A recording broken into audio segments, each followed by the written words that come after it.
Itu contohnya itu. Ya, oke. Dan manusia dengan malaikat. Satu, sama-sama makhluk ciptaan. Siapa penciptanya? Tuhan. Kolose 1 ayat 16. Paulus menyebutkan malaikat termasuk mereka diciptakan oleh Yesus dengan maksud untuk melayani penciptanya. Jadi ada kesamaan kita dengan malaikat. Sama-sama dicipta oleh pencipta yang sama, yaitu siapa? Allah. Malaikat diciptakan oleh Allah, manusia juga diciptakan oleh Allah. Yang kedua kesamaannya apa? Ya, tugas. Malaikat dicipta oleh Tuhan untuk melakukan tugas-tugas Allah. Malaikat, ya, manusia diciptakan oleh Tuhan untuk menyenangkan hati Tuhan, kan kira-kira. Yang berikutnya, malaikat bukanlah roh, ya, yang mati, dan juga bukan manusia yang dimuliakan.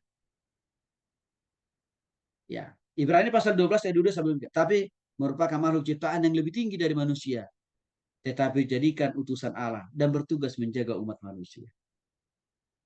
Nah, jadi Bapak Ibu, kalau ada pun kelebihan diberikan Tuhan kepada malaikat, adalah untuk menolong kita sebenarnya, untuk membantu kita atas instruksi Tuhan sendiri. Ya, jadi kalau manusia bisa mati secara fisik, kalau malaikat nggak bisa, karena mereka makhluk rohani. Ya Bapak Ibu ya, silakan. Kalau manusia bisa mati secara fisik, tapi malaikat enggak, karena mereka makhluk rohani.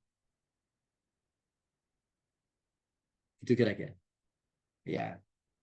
Nah, berikutnya, perbedaan manusia dengan malaikat. Sama-sama, ya, dikatakan makhluk roh. Artinya apa? Berbeda dengan manusia. Ya, manusia terdiri dari darah dan daging. Malaikat hanya memiliki roh. Kecuali Tuhan mendandani dia untuk memiliki daging, seperti malaikat yang berjumpa dengan Lot. Tapi sekali lagi, itu hanya bersifat parsial di situasi-situasi tertentu, maksudnya Bapak Ibu, tidak selalu. Keseringannya, dominannya, malaikat itu bersifat roh, hadir di dalam membantu dan menolong menjaga manusia atas perintah Tuhan. Ya, ini perbedaan manusia dengan malaikat secara roh. Yang berikutnya, sekalipun malaikat tersebut sebagai makhluk roh, ia sering menampakkan diri dalam rupa manusia. Contohnya tadi, Tuhan malaikat menampakkan diri kepada Zakaria, kepada Maria, Filipus, Cornelius. Nah, tapi sekali lagi, tidak selalu pola yang sama seperti ini kehadiran malaikat itu, tapi lebih dominan dalam bentuk kehadiran secara roh.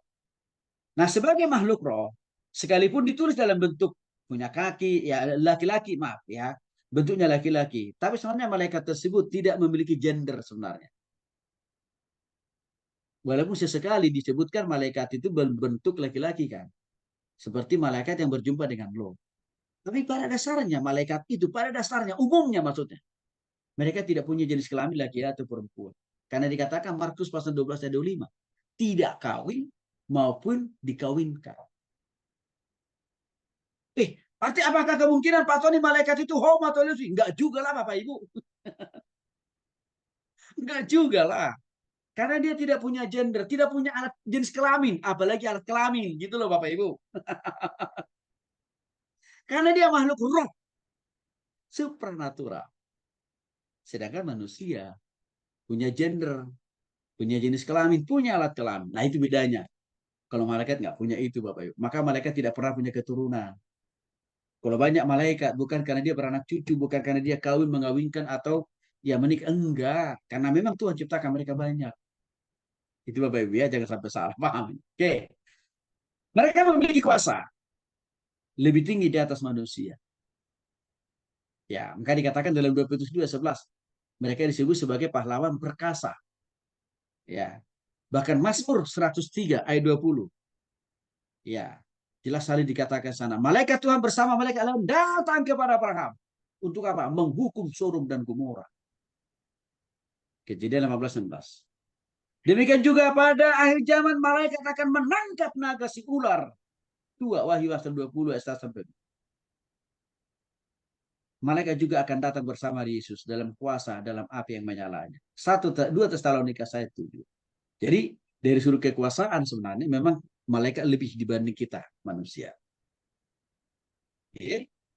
Nah, bukti yang lain Malaikat itu memiliki kekuasaan lebih dibanding manusia. Malaikat adalah hamba-hamba atau pelayan atau pesuruh Allah. Ibrani pasal 1 ayat 5 dan juga ayat 14. Nah, sedangkan kita hanya disebut dalam Alkitab apa? Anak-anak Allah. Ya.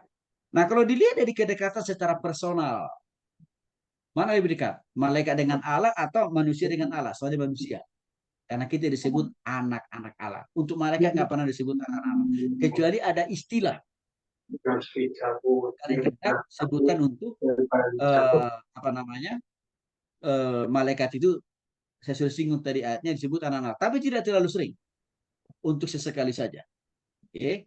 Malaikat tidak menikah Bapak Ibu. Tidak menikahkan. Tidak beranak. Dan juga tidak juga memiliki keturunan-keturunan. Matius 22 ayat 30, Lukas 20 ayat 35 sampai 36. Bagian bedanya dengan manusia, kita menikah, maka punya keturunan, punya cucu, kan gitu. Punya suami, punya istri, malaikat no. Ya, malaikat dapat berbuat dosa juga. Ya, tetapi tidak dikehendaki oleh Tuhan, bahkan dilarang oleh Tuhan. Kalaupun beberapa golongan malaikat itu menjadi berdosa dan akhirnya menjadi iblis, bukan karena Tuhan yang membuat, bukan karena restu Tuhan, tapi karena kekerasan hati mereka, karena mereka ingin menyombongkan diri mereka sendiri, melebihi dan melampaui daripada Tuhan. Nah, dalam hal ini ada kesamanya dengan manusia. Kita dikasih kehendak bebas seperti malaikat. Tapi manusia lebih memilih menyalahgunakan kehendak bebasnya untuk berbuat dosa. Maka itulah Adam dan Hawa ke dalam dosa. Kita pun juga mengalami dampak akibat dosa historis. Turunan. Dosa turunan dari Adam dan Hawa itu kan Bapak Ibu. Maka untuk itulah kita perlu bertobat. Ya. Artinya apa?